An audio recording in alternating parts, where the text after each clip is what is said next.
রমাদানকে কেন্দ্র করে দুষ্ট শয়তানগুলোকে আল্লাহ রাব্বুল আলামিন শৃঙ্খলে আবদ্ধ করে ফেলেন, আটক করে ফেলেন। শয়তান তাদেরকে আল্লাহ তাআলা বন্দী করে ফেলেন।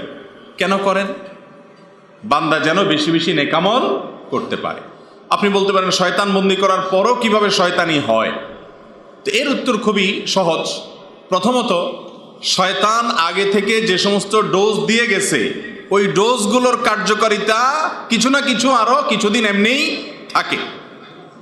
সেজন্য আগে যে ডোজগুলো আপনার আমার উপরে প্রয়োগ করে গেছে বন্দী হওয়ার আগে, ওইগুলোর প্রভাবেও কিছুটা খারাপ কাজ আমাদের মধ্যে থাকে। আর দ্বিতীয় কথা হলো, মানুষ শয়তানীয় কর্মকাণ্ড শুধু শয়তানের কারণে প্ররোচিত হয়েই একমাত্র করে তা নয়, বরং নিজের প্রবৃত্তির তাড়নায় তাড়িত হয়েও মানুষ কি করে? অন্যায় অপরাধ করে।